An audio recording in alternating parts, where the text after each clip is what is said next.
Oh,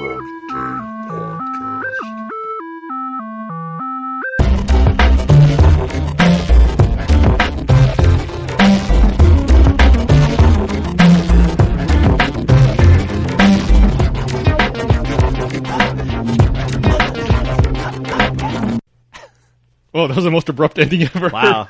That was lack of a start, I would tell you. I kept waiting for the lyrics to drop in. No, didn't you hear? It was like, podcast. No, that was me. Oh, was that you? Yeah, I was singing along with it. Bernie was freestyling. I was. Well, it was very good. It sounded professional. It sounded professional enough to be a podcast theme song, Bernie. That's what a good job you did. Yeah. You totally had me fooled. Exactly the level I was aiming for.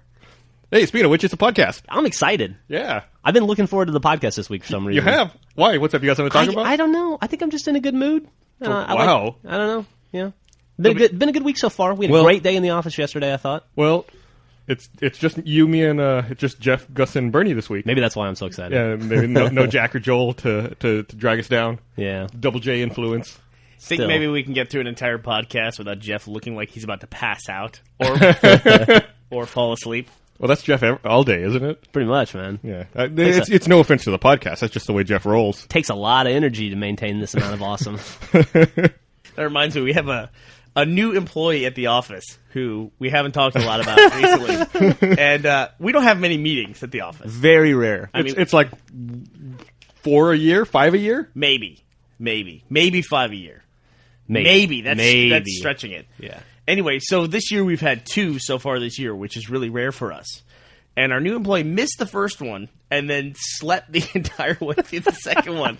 So I think he's sending a message. I'm not sure what it is, but I'm getting it worked out. He missed the first one, walked in with a sandwich and was like, "There's a meeting?" And you're like, "Yeah, didn't you get the email?"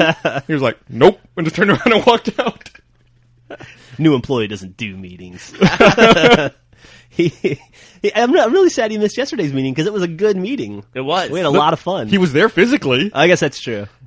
I looked over and he was fucking chin down in his chest, just sawing some logs. I did find, his occasional snores to be helpful and insightful. He would stir every now and then when there was a round of laughter. Yeah, I knew that was he was sitting directly across from me at the other table, and I could judge how good a response an idea got by how much it stirred him.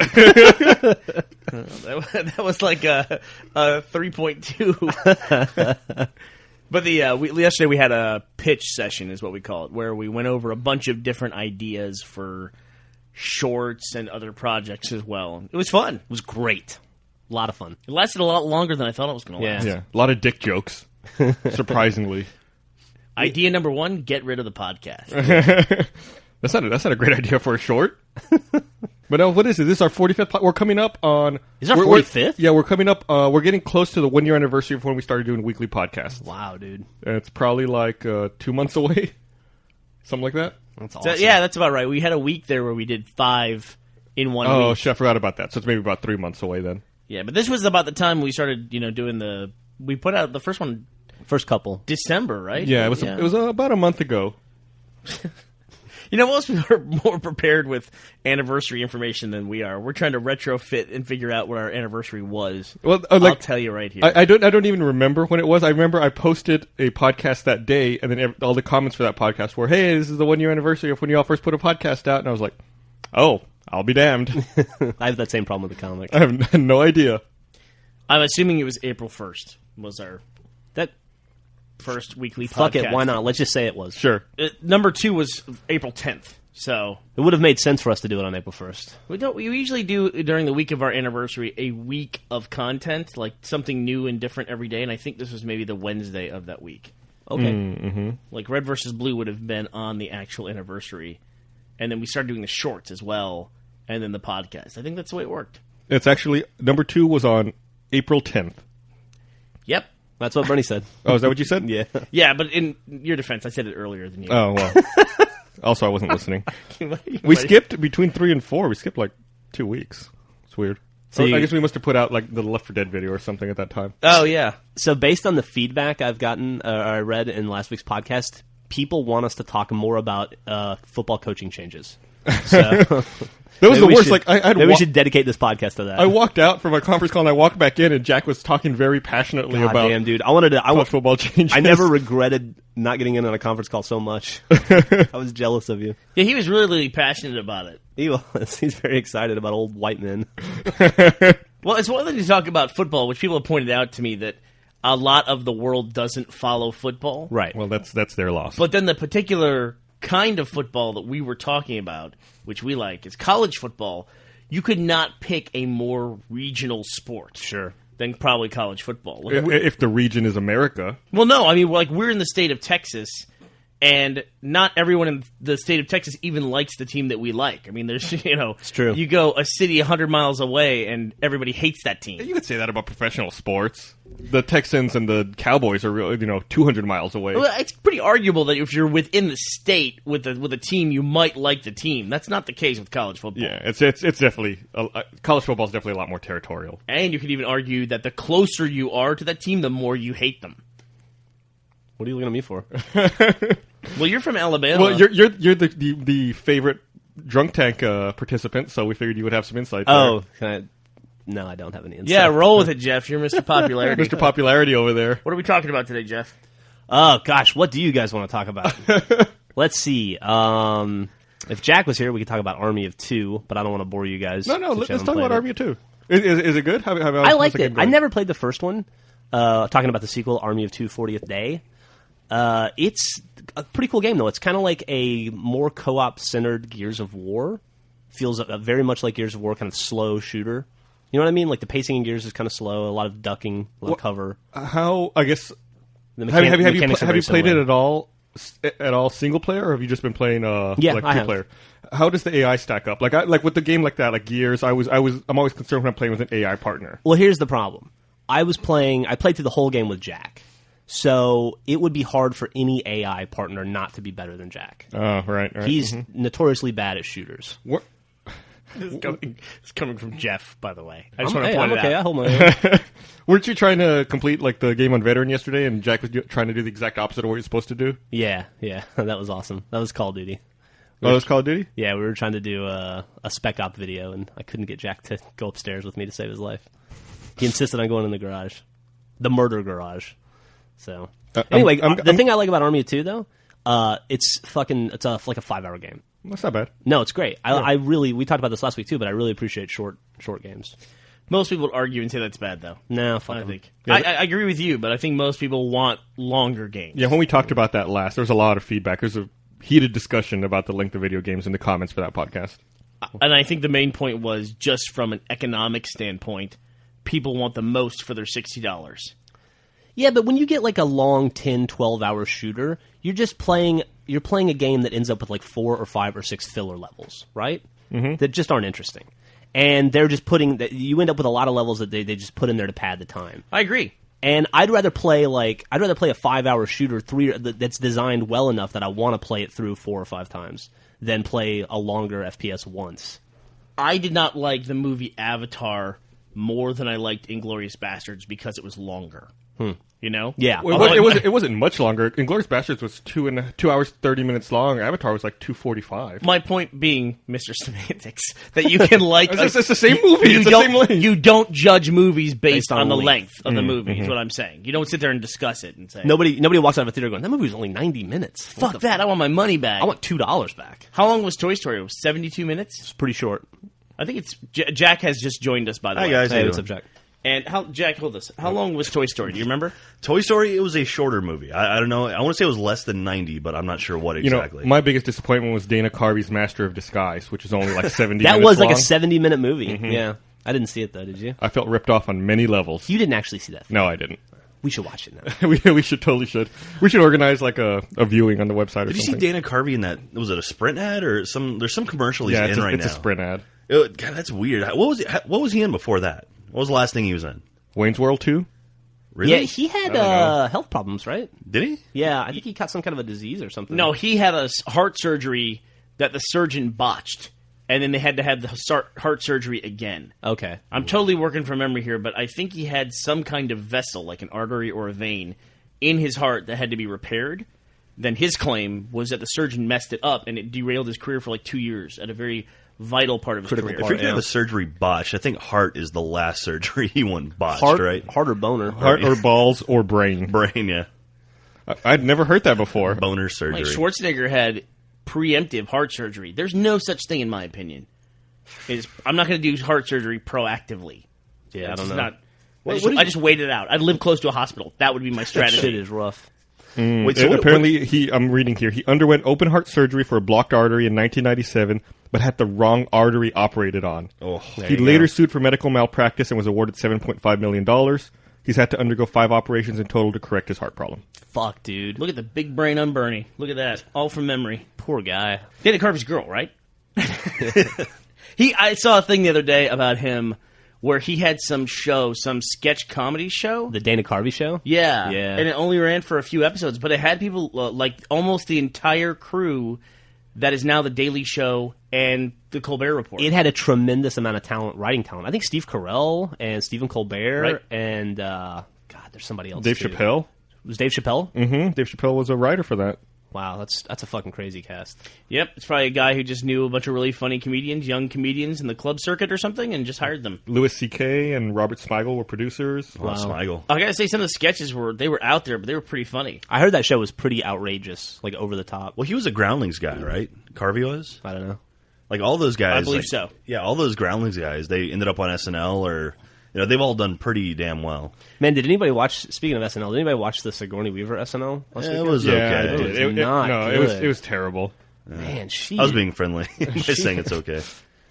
I felt bad. I like the Weekend Update was pretty good with Seth Meyers talking about how NBC is like having 2 wives. That was kind of funny. Or the thing he said about Jimmy Fallon, he can't go back to being in a skit every 3 weeks. Yeah, that was pretty funny. I forgot Jimmy Fallon he did Weekend Update, right? Yeah, he did toward the end. Who was he? It was him and Tina Fey, I think. Tina Fey, yeah. And then when he left, Amy Poehler replaced them. Yep. Okay. And then Seth Meyers replaced Tina Fey.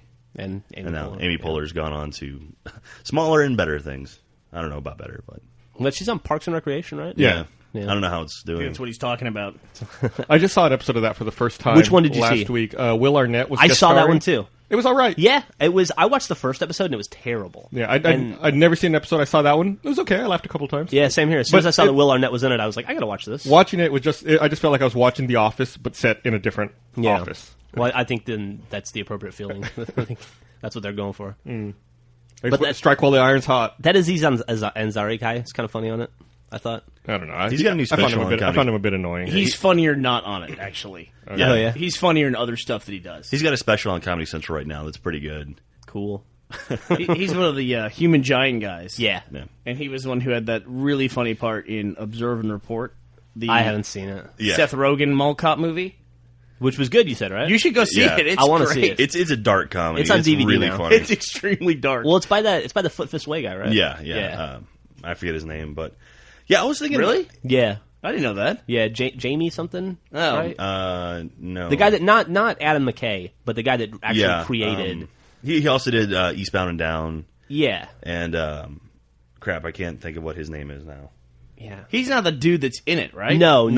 That's Danny McBride. Yeah. Well, Danny he's also in Observe and Report. I think Danny McBride co-wrote Foot Fist Way, but this guy was the writer-director.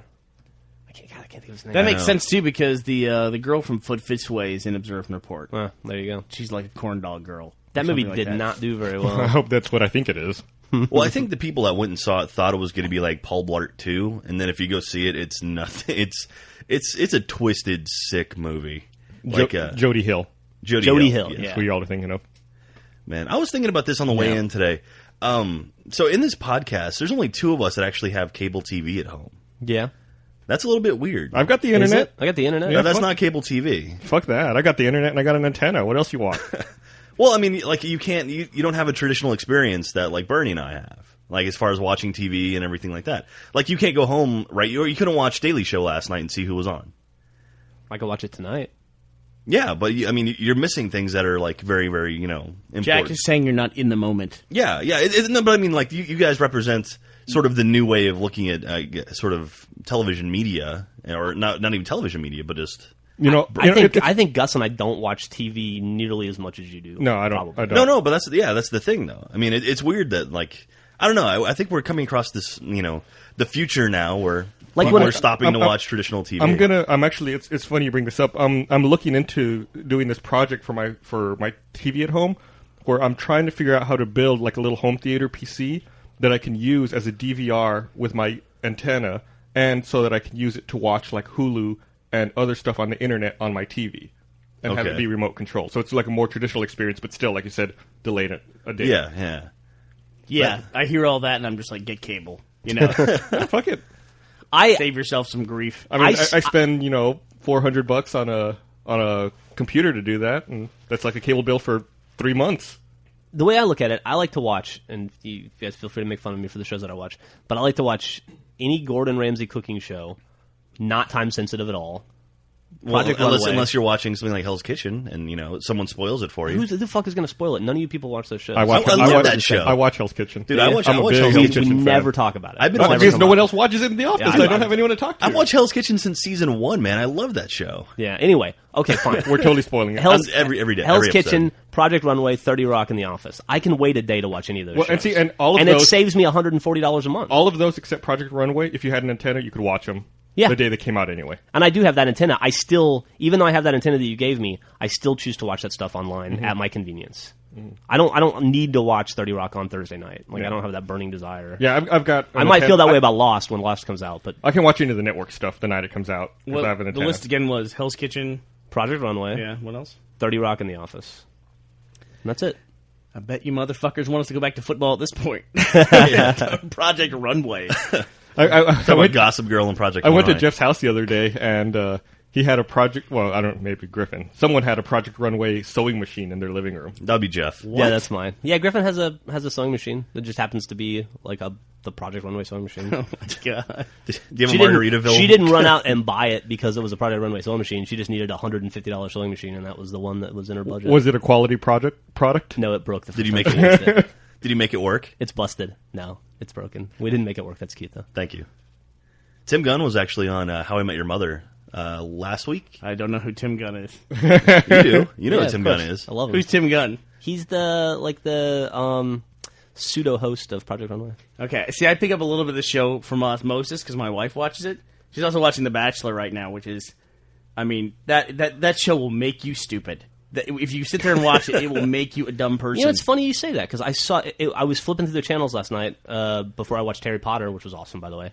And I saw The Bachelor, and I thought, Bernie's wife loves this show. She's always talking about it. I've never seen it. I got about 4 minutes into it, and the dude had a chick who had a kid, and he was trying to play it cool, like he actually was into a chick with a kid when everybody knows that he wasn't. This is fucking lame. It makes no sense. And the weird thing is, they put people in that scenario, and all those people within the first 5 minutes completely adjust and act like this is normal. Right. This is something that would happen. Well, I was watching a commercial, I was watching something on TV. I might have been watching 30 Rock or something. Anyway, a commercial for The Bachelor comes on, and it's one woman yelling at another woman saying, she's totally fake, she's not real at all.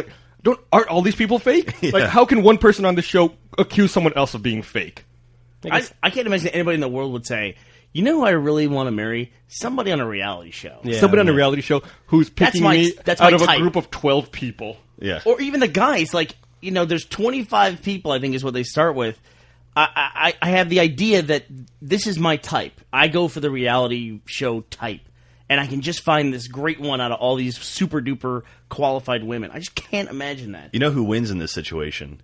The guy who gets to make out with 12 hot chicks on a day-to-day basis. And then doesn't have to marry the one who wins. Yeah, I don't know. There's a lot of crying that's going on there. Yeah, that dude's dealing with a lot of emotions. Yeah, he also gets a large paycheck. There's a lot of vaginas going on there. Yeah. That's 12. You're talking about 12 women. That's 12 periods, dude. Think about it. It's half your month gone. The plumbing in that house has got to be just wrecked. That's what I like about this podcast. It's a classy affair. We stick to the highbrow stuff. Somebody just goes to the next level all the time. Whatever. Jesus, Jack. Wow. Thanks. We just lost our 2 female listeners. Yeah. I can't believe you don't have a girlfriend. You're such so charming. Yeah. Can you imagine? A ray of sunshine. What do you think? That's so ironic coming from you. Talking about someone being positive. Dude, it works for me though. I can't stay unmarried. So I've been going back. There's a couple of big sequels for video games coming out. In the next few weeks, like Mass Effect 2 and BioShock 2. And I went back and I just finished Mass Effect for the second time. I haven't played it since it came out. And I liked it a lot more the second time than I did the first time. I'm glad to hear you say that, because I always felt that you, and I didn't play it, but just knowing you and over the course of our friendship, I felt like you were probably being overly critical. I think I was being a little overly critical the first time I played it. It's a good game. It does have some shortcomings, which I hope they'll fix in the sequel. So who's going to end up with Mass Effect between you and me? Because I don't think either of us. Gus, you want to do Mass Effect? Yeah, sure. You want to cover for the site? Okay, I got nothing going on. Well, Dark Void came out yesterday, right? Today. You ruined it yesterday. Whatever. Dude, how long I even gave you a hand sign to be like, how long do we have to keep that facade up? So Dark Void came out yesterday, right? Yeah, yesterday. Jeff, you're playing it. Are you enjoying it?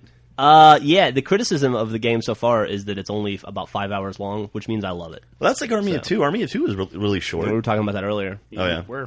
He even tried to put it off because you weren't here, but we said, no, we want to talk about it. That's true. Sorry. We weren't sure if you're going to show up at 1 p.m. again for work today. Oh, right. Yeah, what's up? What time did you roll in today? I was here at 10:15-ish. Central Time. Dude, I have to deal with traffic, though. I live way the hell up north. And the traffic must be a bitch at 11 a.m. It's a good No, point. that's the thing. No one else that drives to work has to deal with traffic in Austin, so your situation is fucking unique. What? You take 2 roads to get to work. You take, 7th and the frontage road of 35? Doesn't Joel have the same commute just as you? because I make good decisions Joel on the way in. Just because I make good decisions in where I live and you don't, why the fuck should I be penalized? In his defense, it wasn't his decision.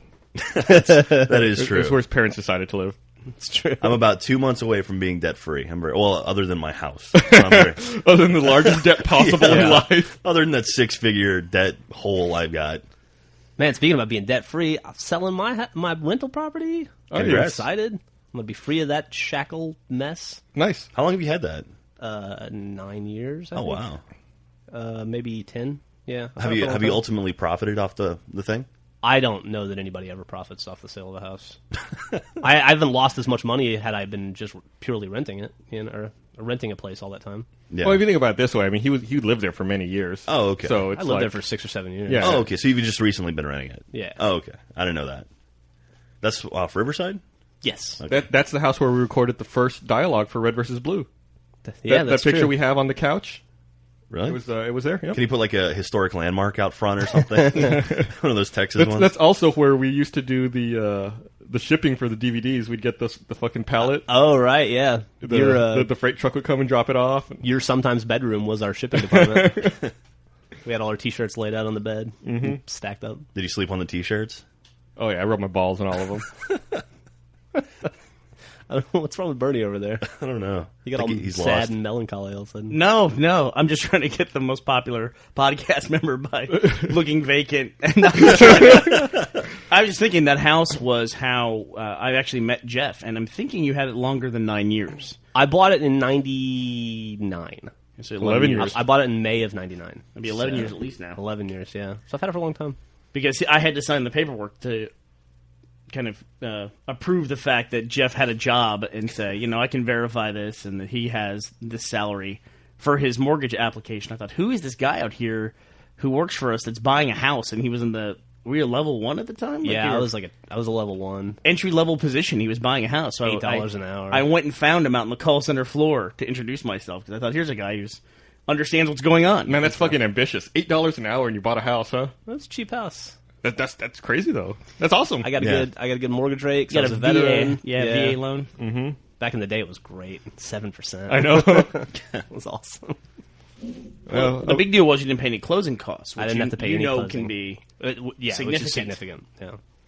You can tell about $6,000 on a house when you're doing closing costs. It's pretty rough. By the way, I also found that Toy Story's running time was 81 minutes. So it was short, but it wasn't as short as we thought. It's still pretty short. The Turkish version is 74 minutes. So, I don't know what is that, 7 minutes of Toy Story that would be inappropriate for Turkey, but... So the total runtime, does that include the credits? I don't know. No, I mean, I have no clue. No, I mean, generally in a movie, if you look up a runtime, does that include the credits? I don't know. Okay. I'm going to say yes. If that's the case, that movie's probably right around 80 minutes then, I would guess. as opposed to 81. Yeah. Okay. Oh, I'm sorry. I thought you said 88. I thought you said 88. So it's probably around like 75 or something. According to Yahoo Answers, it starts from the beginning of the movie, beginning of the credits, and ends at the end of the credits. Okay, there you go. I think it's from when you hit play movie to when you return back to the main menu. To when you go back to Blockbuster. That's what I would account in there. Speaking of Blockbuster, I'm turning in my Resident Evil 5 and my Prince of Persia that I got from GameFly, and I'm canceling my GameFly account. Why Did you play Prince of Persia? No. It's one of those things I added to my list probably 8 months ago, and I've gone through now 2 rounds of returning in 2 games, trying to get games I want, and they're just going down to like number 8 and number 9 on my queue. When I had GameFly, I had a very similar problem that you're having. What I had to do was remove all but the game I wanted from my queue, and I have 1 game in my queue, or sometimes 2, and that would be the only way to get games. And you just sit and wait. I hear you. It's a flawed product. Is there a GameFly here, like rental place here in Austin? Yeah, I think there is a distribution center here. Yep. The address that I send my stuff back to is in Austin. Well, that's cool at least. I guess. Great. Well, there's a warehouse full of games I don't want to play. Awesome. What's the turnaround? Like, if you were to send in something today, when would you get one in? Well, if let's say the top items in my queue were, say, Left 4 Dead 2 and Dark Void, which comes out tomorrow, right? So I could turn in yesterday. Or tomorrow, today, whatever yesterday is. So I could turn in my games today, and I would have Crash Bandicoot on Saturday. That's how fast it works. So if you look at when you actually want the game, it takes, once you turn in the game, it takes about 6 to 7 months to get the game you want. Pretty much. But you'll get something in the mail in the next 3 or 4 days. Okay. It's just like Netflix. The turnaround is about as fast as Netflix. It's just you don't get the game you want. Okay. It is very difficult to get anything that was released. Jeff, would you say last 3 to 6 months? Yeah, even? I would say as far back as 6 months. So I wonder, how do they determine who's getting Left 4 Dead 2 in this example? I don't know. How do they? Is it who added it to their queue first? Is it who returns the most games? That's a great question. You think they have like one of those big like bingo ball bins that they like roll around and pull your name out? Like, oh, they get it this week. Yep. I got Gears of War 2 from them, and I held that game for probably about 5 or 6 months. Jeez. And then I get Prince of Persia in the mail, right? And I go on their site and I look, and then you can buy the game as well. But my account is $25 a month, and the game is about $30 to buy the game. So it's actually they actually kind of show you, wow, you could have bought this game for less than the cost, or about the same cost as your GameFly account. Yeah. Mm-hmm. So I've always wanted to get a GameFly account, but I always hear things like that, like you can't get the game you want. I've had it twice, and I don't think I'll have it again. Yeah, the problem, I guess, with GameFly and how it's different than Netflix is that you rent a movie and you watch it and you return it the next day. Nobody's returning games that quickly, For your information, people might keep Left 4 Dead for 2 months. I have had Netflix movies for about 9 months now. So you really? In your face, well, sir. Most people return their Netflix pretty quickly so they can get the next movie. I'm working from memory here, but my GameFly account is, I think, $25 a month. I got Prince of Persia in the mail to me with Resident Evil 5. On the site, I can just hit a button to keep it. If I keep it, they're going to charge me $12.34. So why would I want that game? Why would I want it from GameFly? The cost of my account, that's half the cost of my account for the month. Yeah. It's actually cheaper just to buy it from them through the mail than it is to try to play this like gambling system of hoping that you get it. Yeah. Resident Evil 5, by the way, I could keep for $19. Why hasn't Netflix come out with their game version of Netflix? Why isn't somebody why is there no competition here? I think the cost of discs is prohibitive. They have to have some kind of deal, right? Like with the distributors or the game publishers? I doubt it. I'm sure they get some kind of a deal. No. No? Nope. No. Well, there you go then. I think they both operate under some kind of thing called the law of first ownership, where if you're the person who purchased it, you can pretty much do whatever you want to with it. There's precedent sent by the rental companies, the video rental companies. Probably, yeah. So you just look at it. Netflix can buy a DVD for $12 and rent it out and get it back the next day, or buy a game for $60 and have somebody keep it for 6 months. And I think that doesn't apply to streaming for whatever reason, because it's a digital copy, not a hard copy. So if we wanted to tomorrow, we could pool our money and open up a rental shop. Yeah, I'm not sure. Why not? There's no. That's interesting. I didn't know that. You were thinking you had to have some kind of permit in order to rent games? Yeah, in order to basically lease out your viewings of DVDs or games or whatever. No, I don't think there's any such thing. Gus, didn't you leave Netflix because of the Blu-ray costs? I canceled Blu-ray from my account. Like, at first, Blu-ray was free with your account, and then they increased the fee like an extra $1 a month to have Blu-ray access. I said, fine, I'll do that. Then like 3 months later, they increased the fee like another $3 a month. I was like, fuck that, I'm not going to pay. Another $3? Really? Yeah, I was like, I already paid the Blu-ray increase. So they're increasing it again, so I cancel. I don't get Blu-ray movies now. I read an article that Blu-ray discs have less of a lifespan when it comes to rental. That's their problem. Just the way they're produced, right? So they're brittle? Or maybe the layer that protects it from scratches is less dense. We always talked about this before Blu-ray and HD DVD came out. I don't know if you remember, but we talked about since the data was packed more densely onto the same surface area, right, as to whether or not it would become corrupt more quickly. Because a scratch or a pit is a lot more likely to hit a data point, right, than it would on a CD or a DVD even. Makes sense. But for Netflix, I mean, I've really never had a problem since the first year that service existed getting a movie that was high up in my queue. Not even Blu-ray stuff. We all, at one period, we were going to do I don't know if you remember, we were going to do a feature on the site, and then we never did it for what reason, but we all had trouble getting Blade Runner, the director's cut. For whatever reason, that was the one movie we had trouble getting. Mm-hmm. I remember we all tried for a couple weeks to get it. And we were testing to see what Netflix analysis was. Like you said, who gets priority for the movie. Right. I had the 8 movies out of the time account, which I thought would give me priority access. And it didn't seem to. And then you're the one who got the movie first, though, didn't you? Are you? I thought we all got it about the same time. I even did the thing where I flipped my when I returned my previous Netflix to free up a space for it. I put my disc in backwards so that the barcode wasn't readable, make it harder for it to be received. Yeah, I remember the experiment didn't pan out to be anything useful that we could post, yeah. So that's why we didn't put it up. But I remember though that was the Blade Runner HD DVD. That's what we were all going for at the time. Oh, okay. So it was when, the HD DVDs were another option you could put on Netflix, and those were scarcer. Man, I want to watch Blade Runner now. Is it scarcer? It's on streaming. More scarce. More scarce, I think. It is the 8? Can you stream the HD streaming version? HD? Oh, yeah. Fuck. By the way, I checked for you last night. I was renting. I looked. Okay, yeah, it's available. Yeah, I was upset for a while because you could not rent Inglourious Bastards on Zune Marketplace on the Xbox, and you couldn't buy it in HD either. You couldn't rent it at all, and you couldn't buy it in HD. But they've changed that. Now you can buy it in HD, and you can rent it in SD or HD. Man, I've really started using that service. I've been trying to catch up on all the movies I didn't watch last year, like The Hangover and Paranormal Activity and The Goods and Harry Potter. And that streaming HD service works so fucking well. Did you watch The Goods? I couldn't get through it. Okay. I watched Did you about watch it? 30 minutes of it. No, the trailers look terrible. I can't. No, that Will Ferrell trailer was one of the funniest things ever. The Will Ferrell scene is probably the funniest scene in that whole movie. It is the funniest scene in that whole movie. I couldn't. Plus, I can't stand Jeremy Piven. He just seems so I hate him too. Slimy to me. I don't know, like douchey. I can't watch him in a leading role. Yeah, I agree. And it just wasn't good. It was really sad too because I figured it would at least be watchable, but nope. Nope, I couldn't make it through. Alas. So should I try to go through one more round with GameFly? How much are you paying? Find out how much you are actually paying. All right, I'll find out right now. And then you can go from there. After this podcast, we're never getting that GameFly sponsorship we were angling for. How long have you had GameFly, Bernie?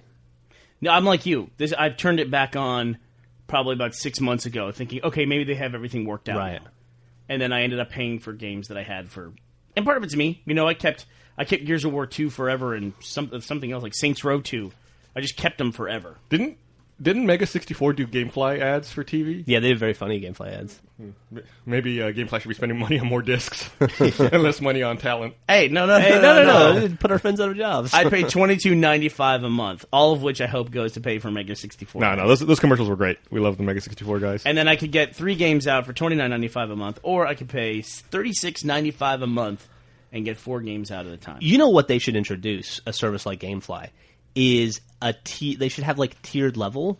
We always talk about with the Alamo, where you can pay extra to make sure you get the game you want. Yeah, but then, why wouldn't you pay $2 extra or whatever it is to get that? I guess that's and true. It gets up to the level of, if you're paying $40 a month for 2 games, guaranteed you'll get it. Why not just buy the game at that point?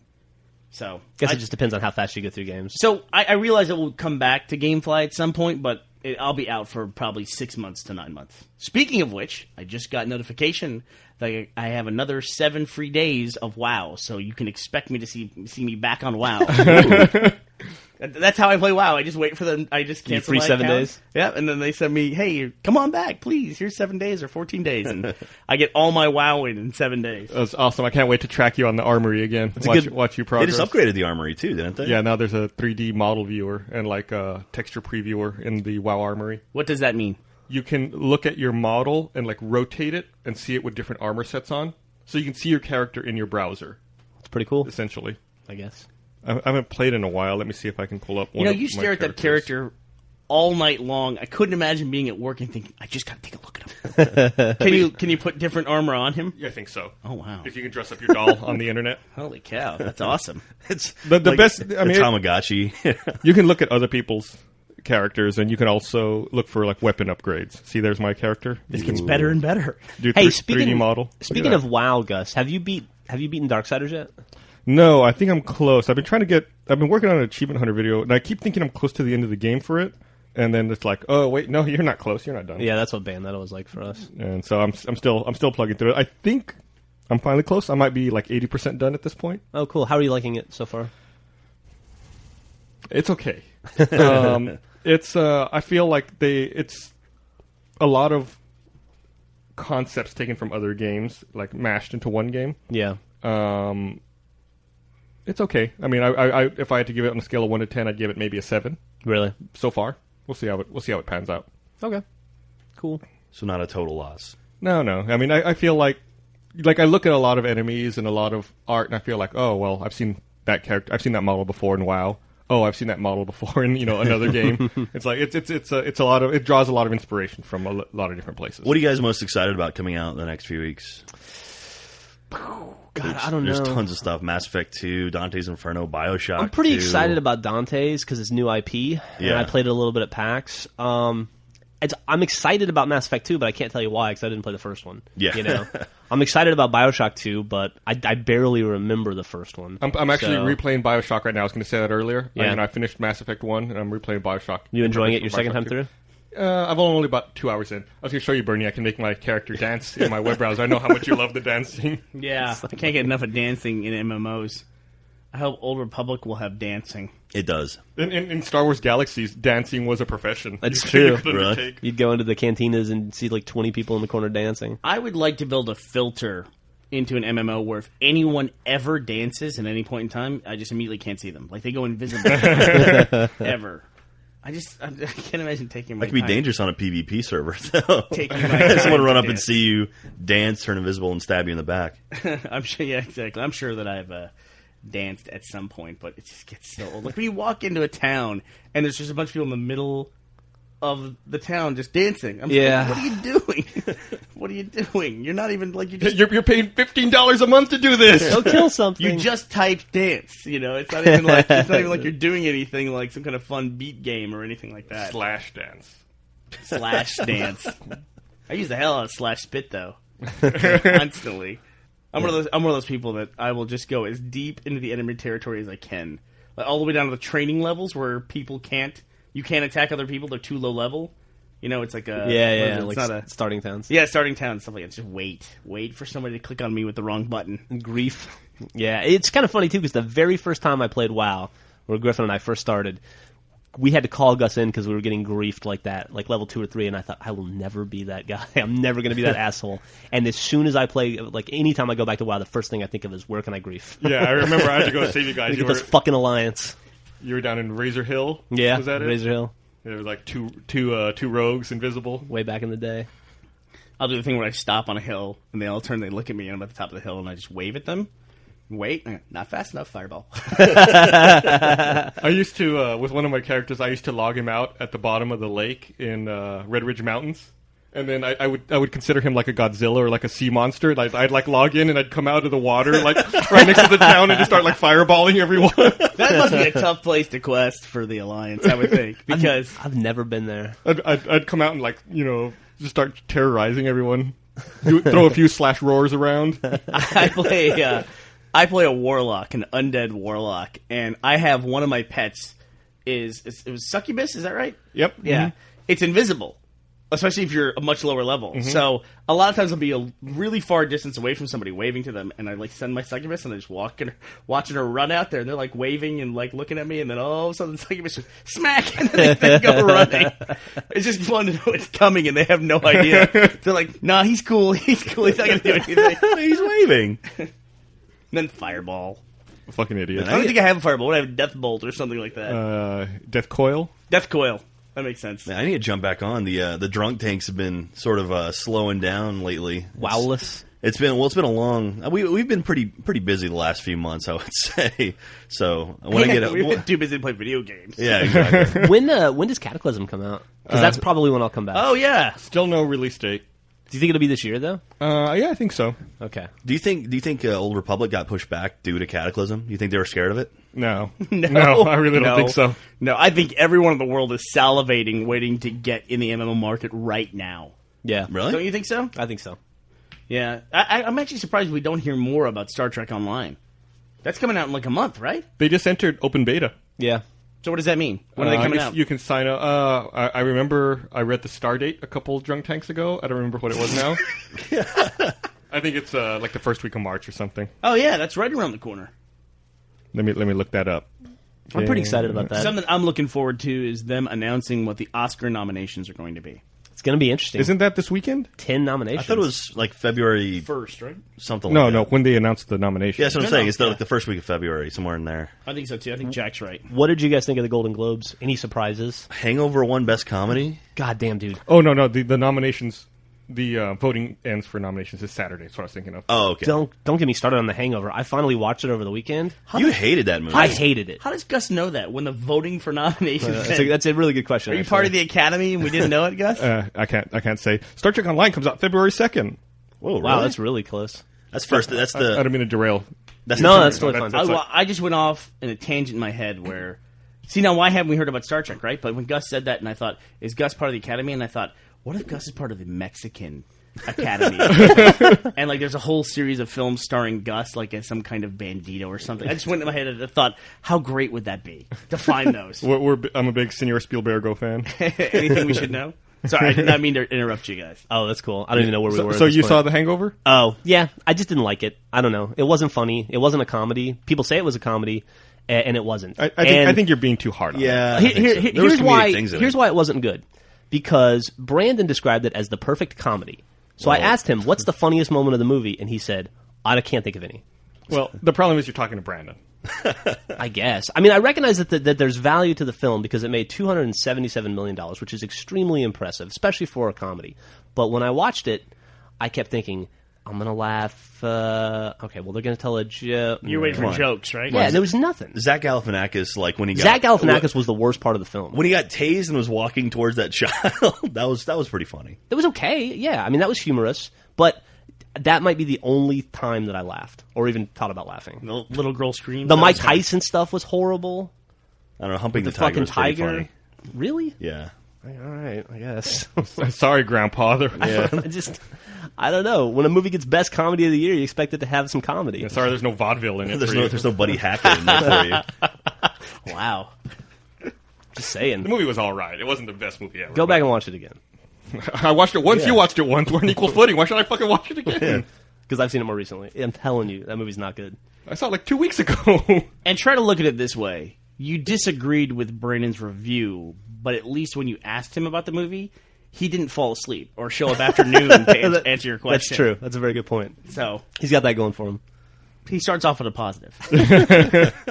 So February 2nd, Star Trek Online comes out. Yeah. And there's, from what I've seen, I haven't seen a pre-order push for it yet. Well, it's a PC game. Do they really do pre-order pushes for PC games? I know Steam does every now and then. You can preload the game. But other than that, I really don't know. If you're in the MMO business, especially the licensed MMO business, I would think you would be marketing like a son of a bitch. I would think. I would hope so. I mean, the other logic you could use is we could do kind of a soft launch, make sure we can handle it, work out the balance bugs that I'm sure any MMO is going to have right out of the gate, and then go from there. But it seems like every MMO, it's like, we're a week into this, and it's already going to be shut down. Yeah, Star Trek, it's touchy, that property, too, because Star Trek fans, Trekkies, are so, vehement about that universe. and they're going to be super, super critical. I would argue even more so than Star Wars fans. I would argue those people don't really exist anymore. You think so? I think they do. I think they've been spread pretty thin by that franchise. Do you know when the game takes place in the timeline? No. We looked it up and we talked it. It's after the next generation. Okay. It's so weird. I just listened to this podcast the other day where we were talking about it. Yep. Oh, okay. And we were wondering how it fit in with the movie and all the other stuff. Well, yeah, especially now with the movie coming out because the movie's in the Prime universe. Yeah, so this is in the other universe. What's the Prime is the original. Prime's Prime's the the original. Okay, never mind. The game's in the Prime. Spock Prime is the Spock that we know. But so the game is in the Prime universe. It's complicated. Yes. Okay. Well, I mean, isn't it all alternate realities once the users get involved, right? Yeah, I guess so. So you know what else comes out February 2nd? Lost. I'm so excited. We're like, 2 weeks away from that now? That's like a nerd Armageddon. Something like that. Yeah, it really is. Star Trek Online and Lost. And I think fucking Dante and Bioshock come out right around there too, right? Is that the same day? Same week. Bioshock's February 9th, actually. Yeah, I think Dante's is February 9th as well. It's like the second week of February. So 7 days later. I mean, if Domino's introduces a new topping and Mountain Dew has a new flavor on the same day, it'll be like, people won't be able to handle it. Bioshock 2 is February 9th, and Dante's is also February 9th. Okay. Wow. That's going to be a big week for us. If I was George Lucas, I'd kill myself February 1st and go, haha, fuck y'all. I ruined your coming out. Did you see George? Did we talk about George Lucas on The Daily Show? Yeah, I think we did. God, that was weird. I didn't think it was weird at all. I thought he was totally normal, and I thought it was a good interview. I thought he was pretty funny, actually. Oh, no, I'm thinking about how he looked. How he looked? Well, he's old as shit. Yeah, that's true. He looked like his neck grew, but that's about it. Yeah. The guy's had the same haircut and same hairstyle for 20 years. You got to admire a guy who sticks with it. Yeah. It's been longer than 20 years, hasn't it? It's impressive. Yeah, my dad's had a mustache since I've been born. This is before I was born. I've never seen him without a mustache. That's his lucky mustache. Yeah. It's the source of his power. But like just a mustache. No goatee, no beard, always just a mustache. Your dad's a weird dude then. Maybe he's covering something up. Maybe. A huge scar. Or a birthmark. He was shaped like Louisiana. Maybe he was big in the porn industry. He was actually 70s. a bandito. I'm just going off the top of my head here. Yeah, he's in the Mexican Academy of Films. So my wife and I have this long-running thing that we do. Long-running now being 2 years. Where we watch all the films that are nominated for Best Picture. Has she seen Avatar yet? It's pretty cool. No, and she says she's not going to. And she's trying to do everything in her power to get out of going to see Avatar. Why doesn't she want to see it? Because it's... I mean, the thing I always go back to when I describe my wife's taste in movies is that she would not go see The Matrix because The Matrix is a cartoon. It's exactly what she said. I don't want to go watch a cartoon. That's a cartoon. I tried to explain to her, it's not a cartoon. She goes, I see the commercials, that movie's a cartoon. I don't know how you argue against that. Yeah. And so, how do you get her to go see Avatar? Yeah, Well, she'll have to. If that's her argument with The Matrix, man, yeah, I can only imagine with Avatar. Tell her you're going to go see a different movie than, like, fucking sneak her into the Avatar. Yeah, we're going to the Texas State History Museum to go look at oil derricks, and then take her into the IMAX. I'll say Gus is part of an exhibit there. Tell her you're going to take her to see the Alps movie on the IMAX. Gus is in an exhibit where he's wearing fur and he's around a campfire. And, then sneak her into the IMAX. But she said that she does not want to go see 3 hours of fake blue people. And I said, that's exactly why you need to go see it, because you think that. So you should go see it. She said, nope. Nothing doing. It's too bad. It's such a good film. And it's made $500 million in fucking it's 5 weeks. It's going to take over Titanic. Oh, yeah. It's only $100 million down, dude. Did you see that? It's not $100 million down anymore, is it? After yesterday? Oh, yeah. It did $12 million yesterday. Jeez. So it's like 80. It's $95 million behind Titanic domestically. It could do that in 2 weeks. And it made $12 million on a Monday. Yeah. Yep. Was it a holiday? It was MLK. Yeah, it was MLK. So over the MLK weekend, it made $54.6 million. Now, at this point, are people going to see the movie to try to be part of that record? Who cares? I'll see it. I'll see it again. But some people might. I've only seen it once. I'll see it again. I'll definitely see it again. God, that movie's made so much fucking money. The crazy thing about that, too, is that Titanic did it in 41 weeks. Is that right? Mm-hmm. And Avatar has essentially done it, or damn near done it, in 5 weeks? Probably will end up being 7 weeks. Mm. Could it make $2 billion? Oh, worldwide, yeah. Yeah. Yeah, easily. It's at 1.6 right now. Yeah.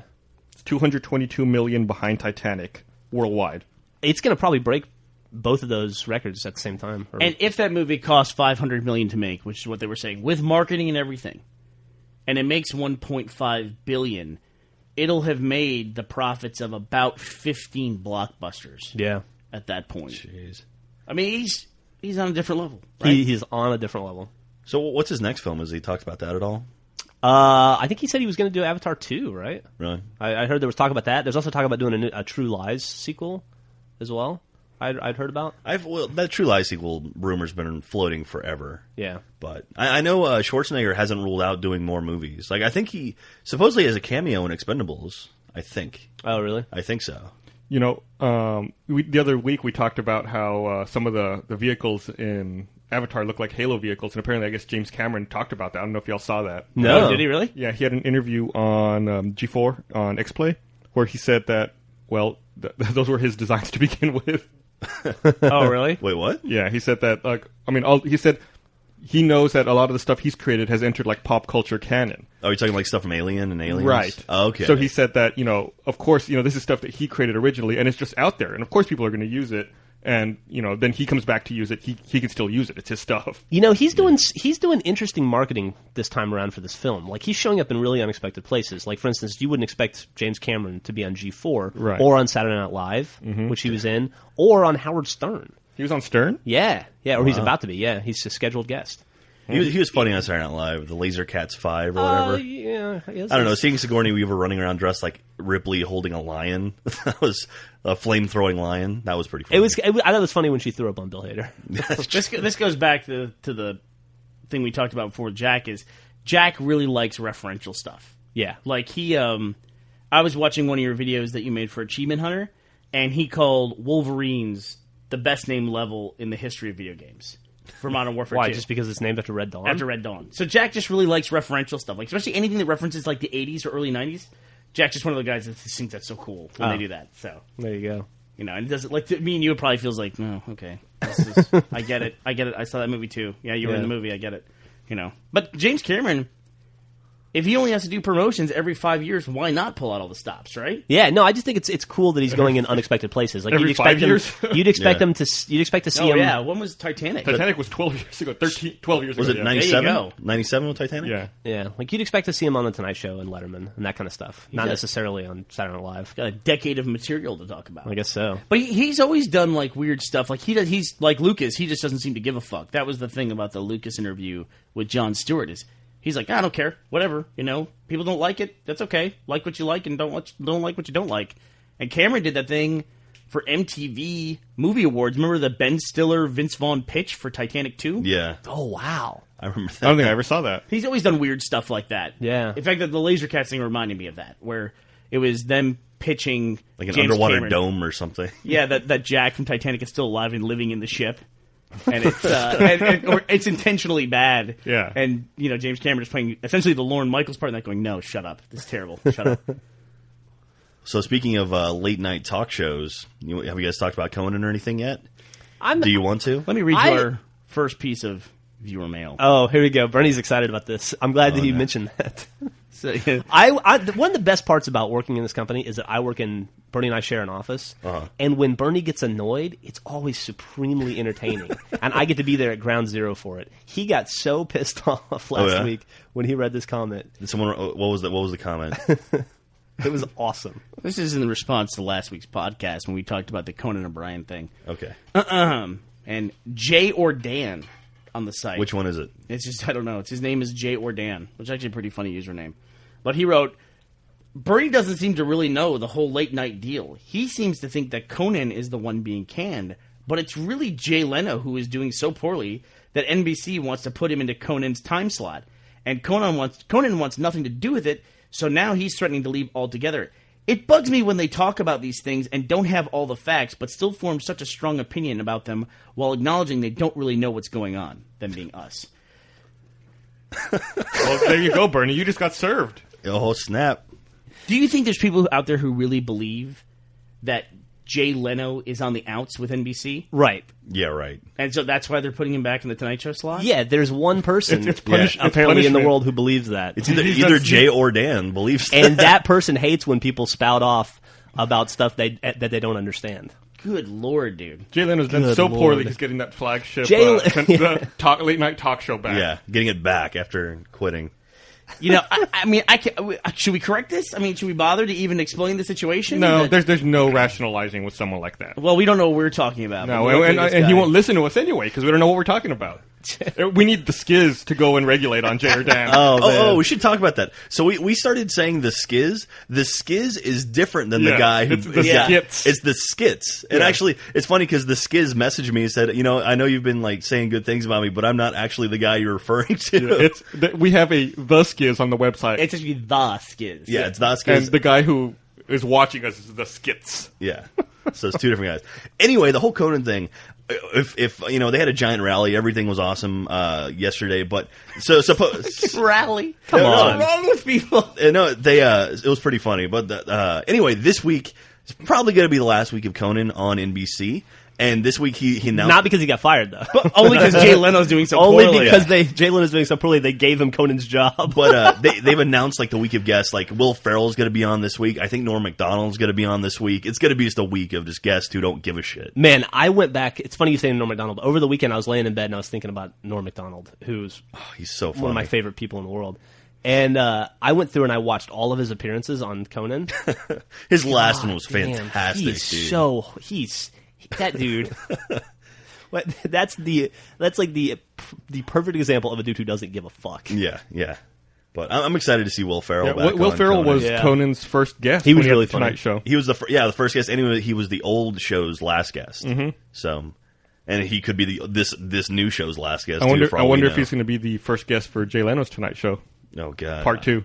No, they're saying now like there's a list of celebrities that would come out and said they won't be on. No. See, you read the headline. You didn't read the article. Oh yeah. That article makes it seem like there's a list of celebrities who say they won't go on. It's really just Rosie O'Donnell, though, right? It's really a list of people the author speculates won't be on the Tonight Show. I know Rosie O'Donnell said she canceled an appearance. When number one on your list of celebrities is Patton Oswalt, I would question a lot of words in the headline. Now. yeah. It was a poorly worded title for a terrible article. But I want to say something on a kind of a serious note is that I like Conan O'Brien just fine. I don't know that he should have been given the Tonight Show. Once Jay Leno's number one in the ratings, I think somebody should have had a clause in their contract saying, unless we're number one in the ratings, significantly, then we're not going to make all these switches. But Conan was the one who was kind of in the driver's seat a few months ago. And Jay Leno didn't raise a big fucking stink when he was leaving the Tonight Show as number one. And he didn't sit on there and say these guys are making bad decisions or whatever. Granted, he did take a show that he probably shouldn't have taken himself. Absolutely. To try to remedy the situation. And Conan is... I don't find Conan particularly funny. It's just not my brand of humor. He's like a goofy guy and he's endearing, but I don't know if he's necessarily like the guy who can be in the driver's seat of America's late night television experience. The linchpin. I think he's a funny guy, but I think he's niche funny. Right. And which is why he fit well at his original time slot. He always seems like a guy who's going to be funnier 10 years from now. Like, everyone will like this kind of humor. Yeah, I think to fill that time slot, you really need to appeal to that, like, wholesome middle America environment. Which Jay Leno was doing. Definitely did.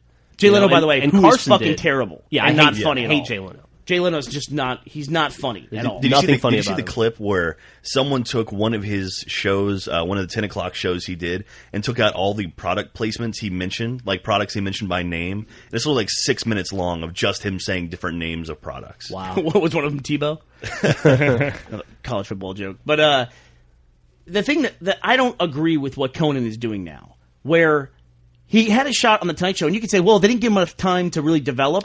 He had like 130 shows. Right, though. 140. I was watching his monologue the other night on Hulu. It was episode 140. And I'm thinking, that's like 5 or 6 seasons of a regular television show. But you made that argument on your journal post, and then I mentioned the number of months that the other host had been on, Johnny Carson and Jay Leno. Carson was on for like 300 months, and Leno was on for like 270.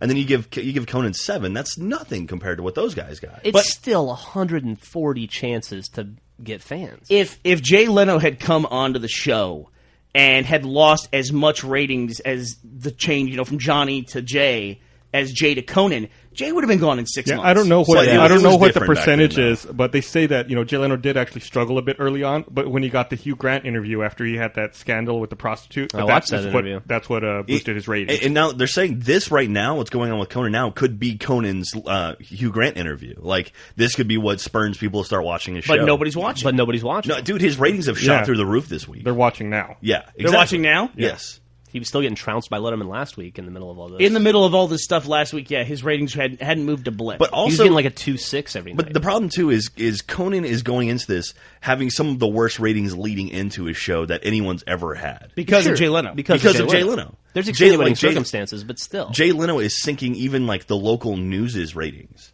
And then there's no question that Jay Leno's show is bad. There's no question about that. Jay Leno's bad, but Jay Leno was number one in that slot. Conan comes in. That's the slot. Jay Leno's show is a compromise thing that's going on at the 10 p.m. hour. You can't run a show existing on hope of lead-in. I mean, there has to be a reason for people to tune in. You can't just hope that they'll stay on the channel because they're already watching it. And that's not a way to build an audience. There needs to be a reason for people to turn in. But it certainly like the show, they'll turn audience, in. Though. It doesn't hurt. I'm sure it helps tremendously, but still, if it's a good show and people like it and it has a broad appeal, then people will watch it. They'll turn on the television to watch it. So where's Conan going to end up? Fox? I think he's on the outs. I think he's out, yeah. No, I don't think so. Conan will have a show on. He might end up on Revision 3. Well, I mean, if you're saying he's going to end up on another network, sure, that's definitely a possibility. I think he'll go to that other network and not get ratings there. I think so, too. And I don't think it's in his best interest to do that. I think this has killed Conan and Jay Leno. I think and the Tonight Show. I want to say Conan because I think this is really Conan has now become sort of this. It's like the head of sort of this internet generation. Like he has sort of taken that role. Wow, that is a 5-minute title. Yeah, I mean, it's like Firefly is the television show of the internet generation. Still, the internet generation pays. First of all, a generation on the internet lasts about 6 months if you're lucky.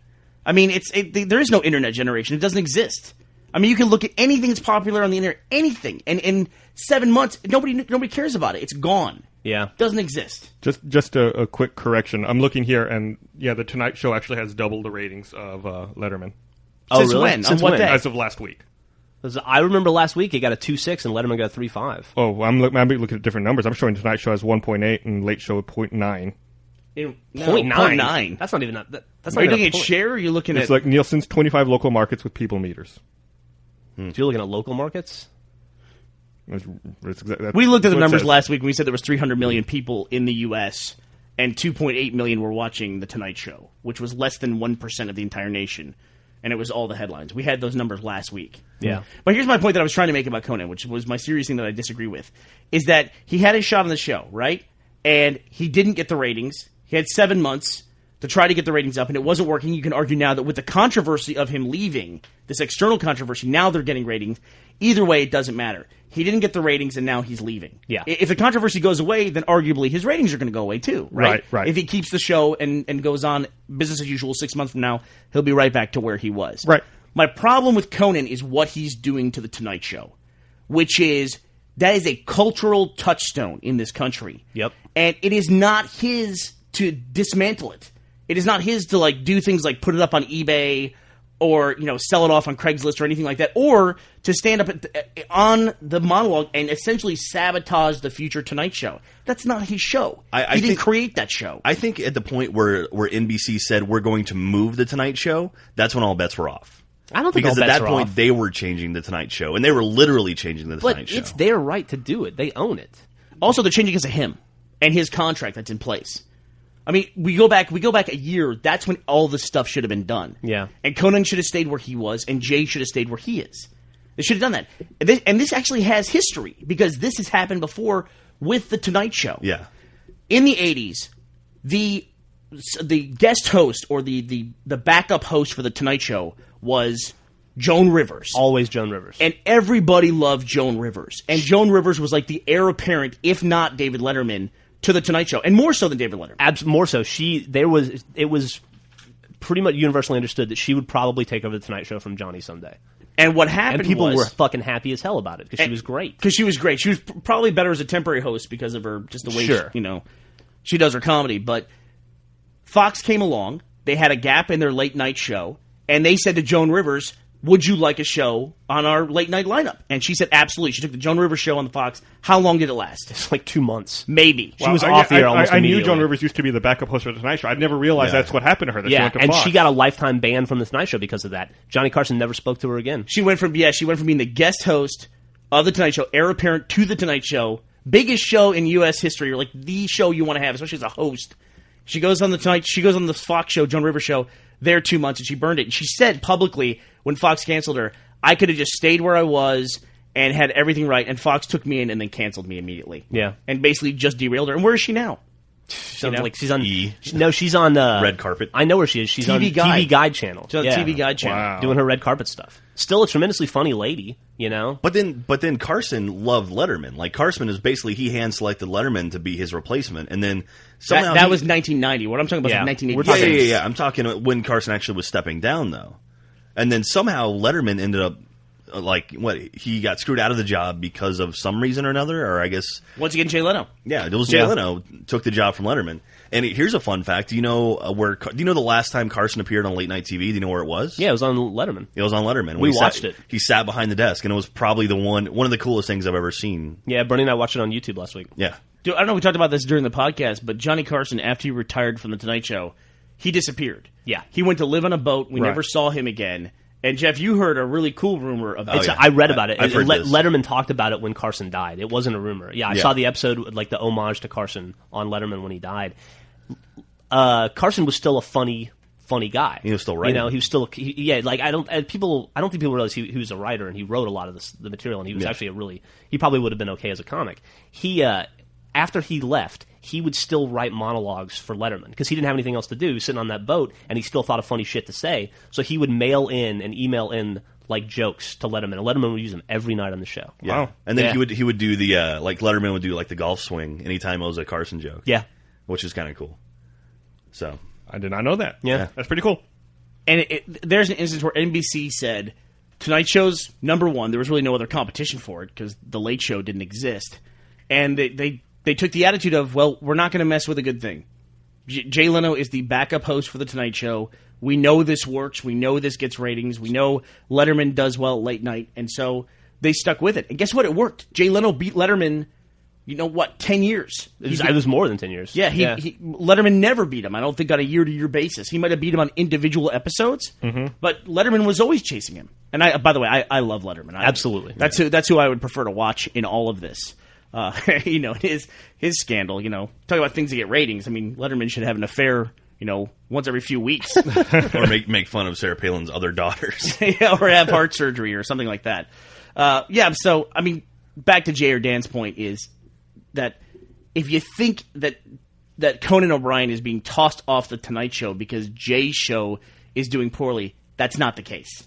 This is an overall fix that they're doing, and Conan is the odd man out. Mm-hmm. Yeah. He's the biggest loser in the bunch. And Jimmy Fallon's the smartest guy in the world because he's not saying a goddamn Keeping thing. his mouth shut. He actually did come out and say he wasn't sure how to react because he's friends with both of them, and he wasn't going to pick sides. I saw him on his show do that. Here's how you react. Get in a fetal position in your dressing room. That's it. Duck and cover. That's what I would do. Yeah, just stay out of the way, man. Just keep your mouth shut and just keep doing your job. But sadly, I think Bernie's right. If Conan goes to Fox or wherever Conan goes, he might get some initial hype. People might be excited to see the new show, wish him back. And then in 6 months, Conan will have the same ratings Conan's always had. Would you be shocked to see Conan go to like Comedy Central? I don't think he would do I it. don't think Conan's going to take any kind of a step down if he's not going to go anywhere. He doesn't it's need not to. a major network. Yeah, I think if he's off, I think the rumors are that he's going to make $40 million in contract buyout. Yeah, which apparently now is nothing because in all the moving around, NBC has lost hundreds of millions of dollars. And the argument that they made when they made the Jay Leno show was that it's so cheap we can't not make money. It doesn't matter what the ratings are. That was their big push at the time. Yeah. And now it's like, we have 5 hours of programming every week that are doing absolutely terrible. Whoops. They were talking about on. I was listening the other day. I don't remember where I heard it, but they were saying there was a lot of stuff going on behind the scenes. There was a huge guest struggle where Leno's people and Conan's people were constantly fighting over guests, and Leno always won that struggle. Yeah. So. Which that doesn't help Conan at all. Doesn't help Conan. Apparently didn't help Leno either. But didn't help Leno either. But then, once again, I mean, Conan's in the slot, The Tonight Show, and he still couldn't get guests. Yeah. Conan goes to Fox. Your choice is, and you got to think about the average audience. They're going to watch Leno, they're going to watch Conan, or they're going to watch Letterman. I think anybody that would watch Conan is going to watch Letterman. Yeah. I mean, I think the audience that Conan preserved for The Tonight Show was the hardcore Tonight Show audience. That's just what they watch. And they're used to watching that. Mm-hmm. And I think if you're going to go for that brand of humor, you're probably going to go for Letterman. Who's got to be the happiest dude in the world right now. Probably so. Jimmy Kimmel seems to be in there. I don't even know when Jimmy Kimmel is on. He's on at, his show starts at 12:05 Eastern, so he's at 11 p.m. show. Yeah. Yeah, so he's halfway through The Tonight Show he comes on? Yeah. Okay. He's got like a weird time slot. Yeah, that becomes hard for us because Tonight Show's on for us at 10:30 at night, not at 11. Yeah, so if Conan had accepted to start The Tonight Show 30 minutes later, he'd have been going up against Jimmy Kimmel. Yeah. And a very funny argument that was made was that he'd be on at 12:05, and that's literally not The Tonight Show. Yeah. It's tomorrow. Only for the East Coast. They don't matter. Hey, I didn't notice this yesterday, Jeff, but you have a new tattoo on your hand. I know you said you were going to do it, but I didn't see it until... yeah, I got a new tattoo. Until right now when you were sitting there. On, like, my palm. It's a... Is that a bacteria? No, it's a drawing of... Paramecium. Of a ghost. Oh, it's a ghost. Yeah, it's I had that picture in the office, Daddy and the Ghosts, that Millie drew. It's pretty cool. It's one of the ghosts. Yeah, I like it. Cute little guy. Yeah, I saw the picture Griffin posted in her profile of hers. Yeah, she got the sun and I got a ghost. Yeah, I didn't realize y'all had different ones. That's cool. Mm-hmm. Thanks. Your tattoo artist is very talented. Yeah, she's a... Did you let Millie do the tattoo? No. I thought it would be a cool... Give her the needle. I thought it'd be a really cool thing for Millie to go, because she's so into art, you know? It's like, she's kind of getting obsessed, actually. And she just draws and paints constantly. And so we went to the tattoo thing to do it from Griffin's friend, and I thought that Millie would be really excited about getting to see her art like put someplace permanently. She didn't give a fuck. Does she understand that like that's forever now? Yeah, she understands tattoos, but yeah, she just didn't care. She wanted to go. Does she want a tattoo yet?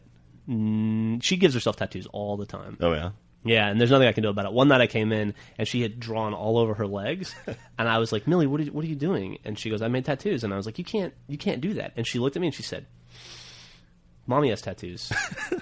Daddy has tattoos. Millie can have tattoos. And I was like, okay. That's a tough argument. Yeah. How do I argue against that? So. Well, I'm honestly a little surprised that she wasn't too into it. Yeah, she just didn't care. I tried to get her excited about it, but she like wanted to walk around and explore and meet people. Mm-hmm. So. Where were you guys at, downtown, or? Yeah, there was a tattoo convention over the weekend. Oh, cool. And Griffin has a really good friend who is her like primary artist who lives in San Francisco, and she comes in once a year for that convention. So we went to see her. So did Griffin get any more tattoos, or just the Millie one? The Millie one. You sound down. Do I sound down? Do you want more tattoos? Are you drained after our Tonight Show conversation? Yeah, it was. I'm all beat. It got awful quiet in here. Take a little nap. It's very heated. I think and they're all just standing on the shoulders of giants. You know, I mean, that's the other thing. Is you're just, 100% correct. I mean, you look at stuff with Carson, and he's just he was a totally different level than these guys. You know, yeah. And then Letterman following Carson. You tell me they can't find late night hosts that can have a conversation? I watched that Chuck thing because he told me to watch it with the guy between Tom Brokaw, Chuck, and Conan. Dear Lord, dude, that was painful to fucking watch. Everyone's like, you know, and it's just, give me a fucking break. And then you watch Carson with Richard Pryor, and it's a conversation where you're in love with Richard Pryor by the end of it. You and I were talking about the... You can go back and watch any episode of Carson on YouTube or wherever you can find it. It doesn't matter who he's interviewing or when it was. It will still be entertaining to you, even though it's 30 years old and completely irrelevant. The dude was talented. Yeah, there's no doubt about that. Absolutely. And Letterman's the same way. I mean, it may not be the same level as Carson, but Letterman's up there. You know? And Craig Ferguson. Letterman can interview somebody. Ferguson's doing really, really well right now. He's getting a lot of good... I don't like Craig Ferguson for some reason. You should watch. He's good. He can have a conversation with somebody. That's the thing, Conan... They should have put him on instead of Jimmy Fallon. He does a 30-minute monologue a day. Does he really? Yeah. Wow. As much as I like Conan, I really do, he's a horrible interviewer. Yeah. He really is. He can't interview. And that's what the whole show is. That's right. You get like 2 or 3 minutes of funny skits, that's fine. But you have 80% of that show is two dudes or a dude and a lady talking on a couch. And if you can't do that part well, then it doesn't matter. Mm-hmm. Why does Craig Ferguson do 30 minutes of monologue? Does he only have one guest? I think he only has one guest, yeah. Wow, that's is crazy. That right? It's interesting. Usually only one guest in the Craig Ferguson? I don't think I've ever seen the Craig Ferguson show. I'll have to give it a shot. I watched it once or twice back in the day and didn't dig it at all. I got really upset watching watching what Conan was doing the other day with the Tonight Show. Just like, it's not good enough that you weren't good enough for the show. Now you're going to try to take apart this franchise that everybody loves and everybody's built up. You know what I mean? I guess it's once again, it's all about him. It's all about him and his ability not to get ratings. And that's how many times has that story been told in television? You know? And I don't think he'll go anywhere. I don't think he'll go to Fox. I don't see why he would, unless he really believes, like Jack does, that he's the voice of the internet generation, and they're all going to follow him to Fox. The people who don't even watch late night television, clearly. Yeah, I guess maybe late night television is just a dying breed. I think it is. Yeah. I don't think it's that relevant. Like Jack talked about earlier. Like we don't even really watch TV the day it comes out. Well, plus with DVR and Hulu and all this stuff, like it doesn't matter what time things are on anymore. Not even that. But Bernie and I were talking about this the other day. Like when I was a kid, I would always fight with my parents to let me stay up to watch Letterman and Carson. And back then, like that was really, before the internet, that was really the only way you could get any kind of insight into actors and musicians and actresses. Mm-hmm. And that was like if I don't know, somebody that you liked was on, it was a big deal because that was like, I only get to see them once a year in a movie, or I can see Michael J. Fox like on Letterman and see what he's like. And that's totally not the case now. I mean, I spend hours a day surfing celebrity blogs. Right. And shit like that, and it's like, and gossip sites, and it's like, all that information is available to us all the time, so there's not as much of an impetus to go and see Will Ferrell on The Tonight Show, because you can see Will Ferrell on Funny or Die for all day long. Right, yeah. I guess there's definitely a lot more access. And you're not going to want to suffer through how banal an entire hour of late night television is to get the one or two good moments. You just, as a viewer, you expect a more efficient experience than that, I would think. Jeff, I'm handing you this picture here. That's the rally for Conan O'Brien outside of Universal Studios. You should... Yeah, that's sad. You look at all those people. Those are people who are just looking for something to do. Yeah. That does not look like a sustainable audience to me. It's a bunch of people in T-shirts, and they're just looking like... I wouldn't be impressed by that. I'd like to see some more pictures, honestly, before... That's the first picture I pulled up, and that's exactly what I expected to see. I would want to reserve judgment. So, okay, so what is Gus reserving judgment? I'm just saying, like, over half of that picture is, it's like a street with cars. It's not a very good picture showing the people. So what is NBC's answer in all this? Like, what is NBC going to do to save face in this whole situation? Is, oops. They're not going to save face. Yeah, their answer is they'll do what they want. They'll put Leno back on. Leno won't succeed to the level that he was. Nope. But Leno will be on the Tonight Show until he dies. I guess the Tonight Show will do okay. It'll probably not beat Letterman from here on out. So I don't think it'll ever recover. Who will ever want to replace Leno on the Tonight Show? That's a great question. I think the Tonight Show is permanently tarnished. That's really sad. Yeah. No, I don't think so. No, people will forget about it. I don't think it was. I don't think it was tarnished after the Joan Rivers thing. I don't think it was tarnished after the Letterman thing, and that was a bit of a controversy. Letterman was a controversy, yeah, but it wasn't nearly like this. He didn't have the guy on the show every night. Well, I don't think it'll ever recover to the level that it was before this happened. Before Conan took over. Well, what could? Yeah, I mean, I think people will forget. I think it'll be back and just fine. In a year, no one will remember. Tonight Show did benefit for a number of years, decades, in which it didn't have any real competition for a late-night interview show, and it was one of three things to watch on TV. Yeah, that's a very good point. It was Tonight Show or Nightline, right? There were two other channels, yeah. What did networks used to air? Like, what did CBS used to air before Letterman? Like, the 10:30 slot? I don't know. I mean, I can't even remember. There's a pretty good chance it was off the air. Yeah, by 11:30 or... No, they might have been showing, like, syndicated... They might have had, some sort of a rerun, but it was always, like... In our lifetime, yeah, but what about in the 60s and 70s? Yeah, I don't know. Nightline's was on ABC forever. That's something that's changed in our lifetime, when networks used to go off the air. Yeah. Or TV shows would shut off, or the channel would just shut off. Get your American flag and... You're static. Done for the night. Mm-hmm. You think people who watch Poltergeist today understand that? Probably not. If they went back and watched it?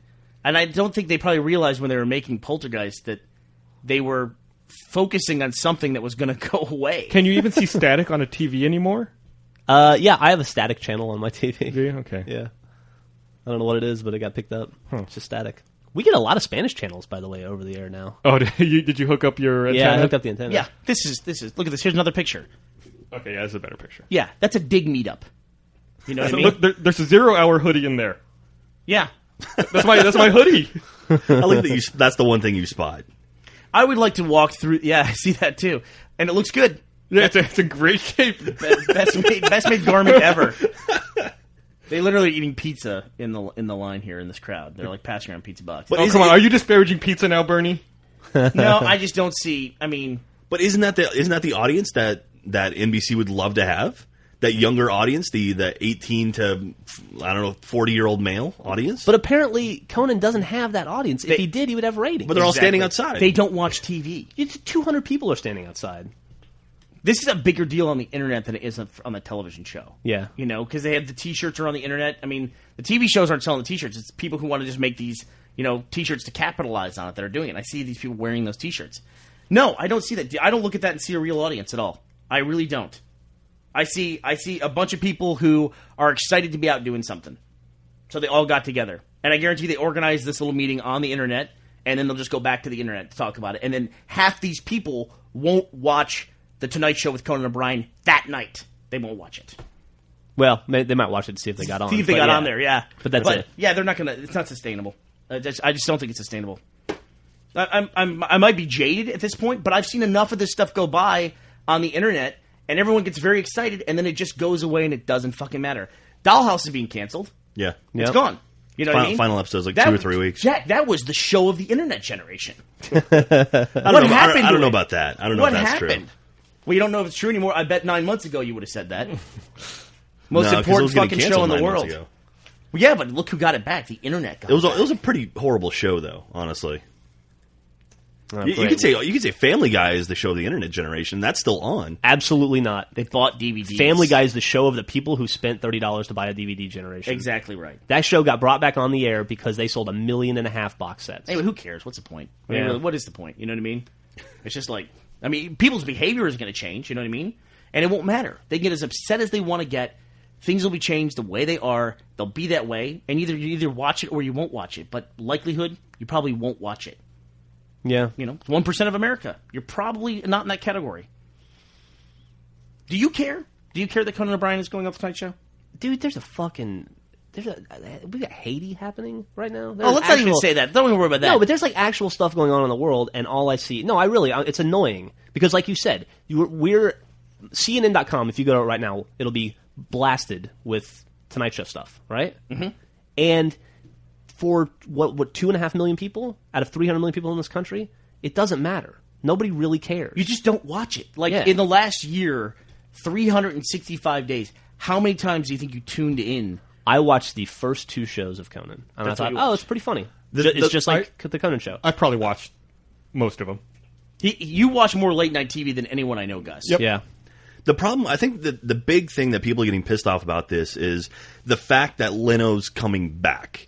More than anything else is people basically NBC is saying Conan isn't working. We're replacing him with Leno. That the people who love Conan are saying, not even the people who love Conan. Leno in general is not a funny person, and they're replacing someone Conan who has shown that he's been a very funny person at other times. And the ratings aren't showing it now, but I think that's the big point that people are really pissed off about. And I would agree with that. It's like my guy is getting replaced by this shitty guy. I would agree with that. That's 100% what this whole thing's about. If those people thought Conan was so funny, why didn't they watch the show?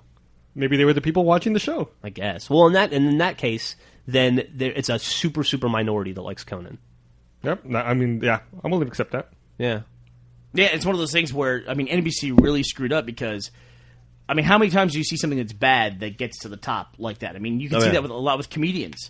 Usually the most popular comedian in the country, people don't think he's funny. It's like the blandest comedian out there. Like Dane Cook. Yeah, somebody's going to see Carrot Top. Somebody's doing that. Yeah, there's a reason why Carrot Top's making a mint at his fucking live shows. Right. So the guy who does the puppets, who I don't even know who he is. Jeff Dunham. All I know is that people don't find him funny, but there's something's going on. He's got a show. It's funny you say that. I'm going to take it on a little tangent here. When we were flying back from San Francisco on our last trip for making a commercial, we connected through Vegas. So the last leg of our flight was Vegas to Austin. And when we were getting off the plane in Austin, I guess 2 guys were sitting next to each other, met on the plane and were talking. And one of them was like, "Yeah, I went and saw this. This is my first time ever to Vegas. I saw this guy with puppets. His name was Jeff Dunham. He's famous or something. I don't know. I never heard of him." And the other guy's like, "Oh, really? I've never heard of him either. What does he do?" He goes, "Oh, he does impressions." And the guy's like, "Really?" He goes, "Yeah, he's really good. He sings all kinds of music. Anything you want from Garth Brooks to Brooks and Dunn. He did it all." And I was like, wow, this conversation's happening right in front of me. I was like looking around and like no one else was paying attention.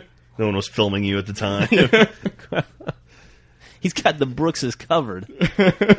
How about you, Jack? How much late night TV have you watched? Lately, a lot. But before this, I watched the first few Conans when I was out in L.A. Because it started up while I was living out in Los Angeles. So I watched a few, like the first couple weeks, and also I didn't have a job, so I was sitting on the couch quite a bit.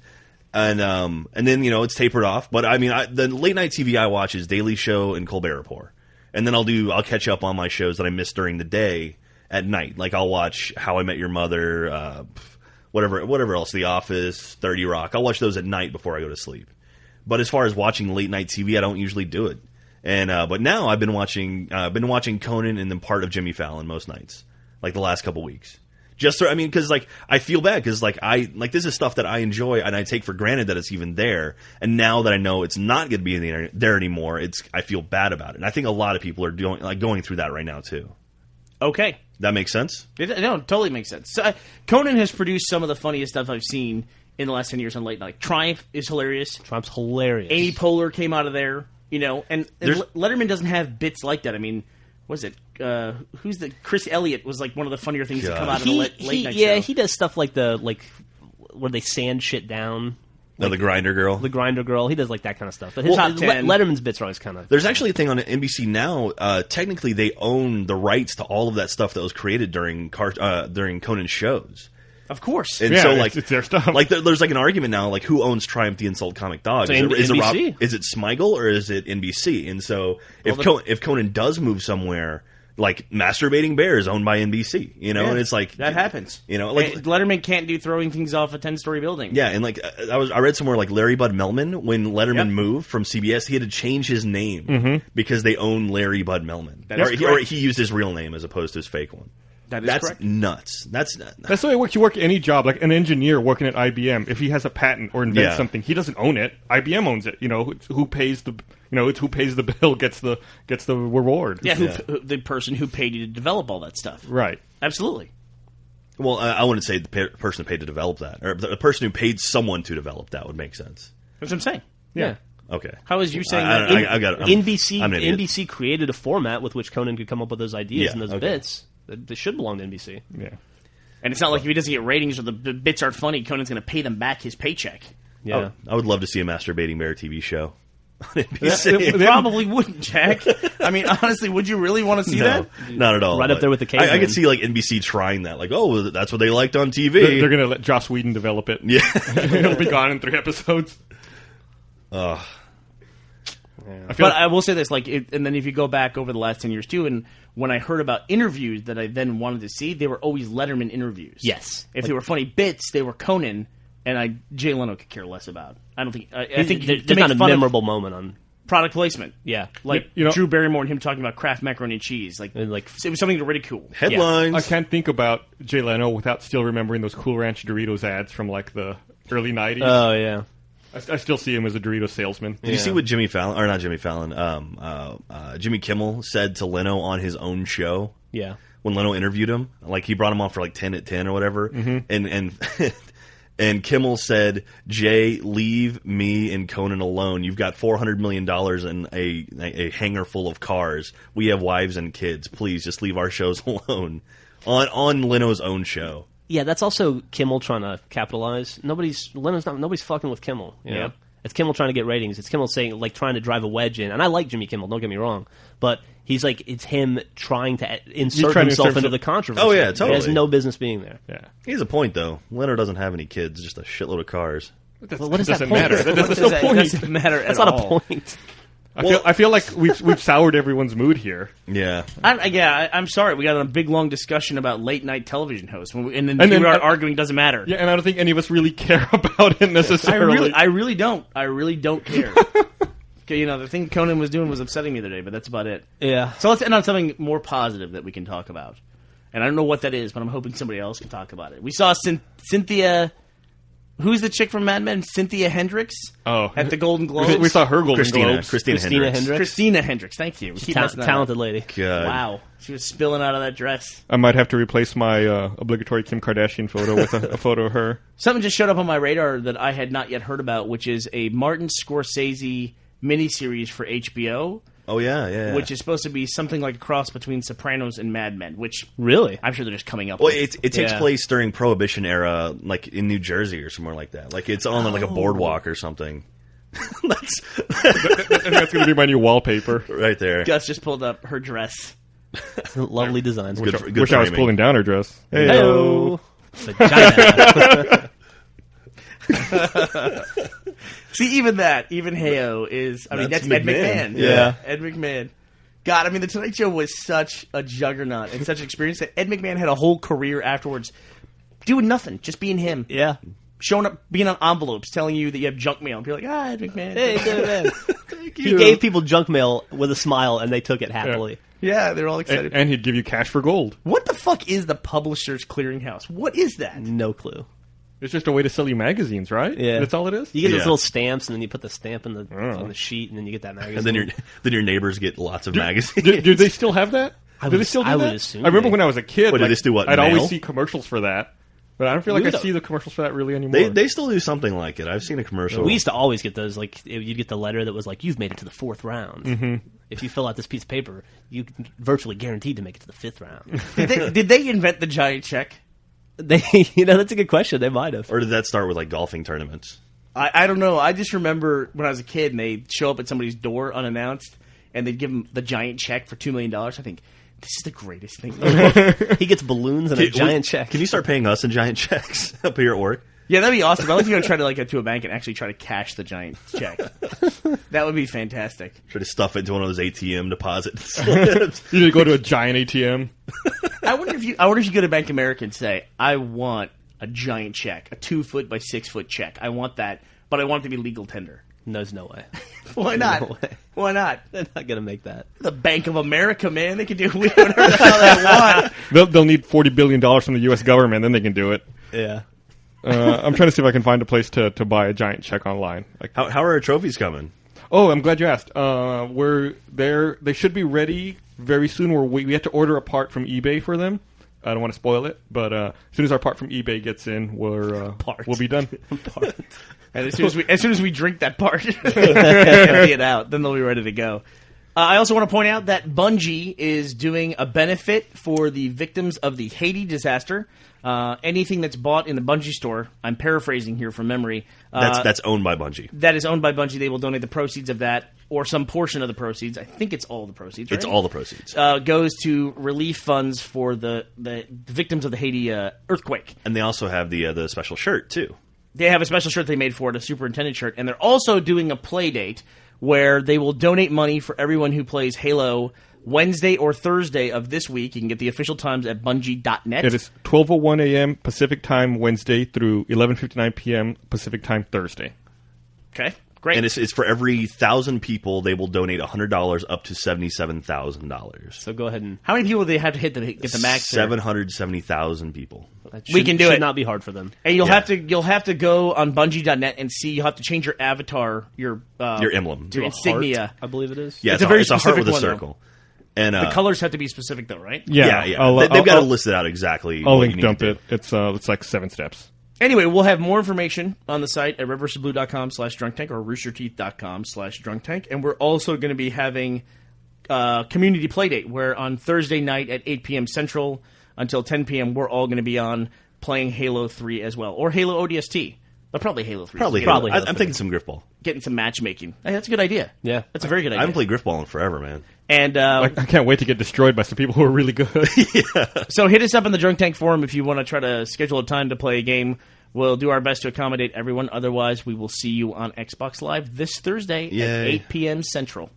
Yay. I'll be there. Holla. All right. So I guess we should wrap it up. I thought that was the end. All right. Yeah, thanks for listening, everyone. Bye. Toodles.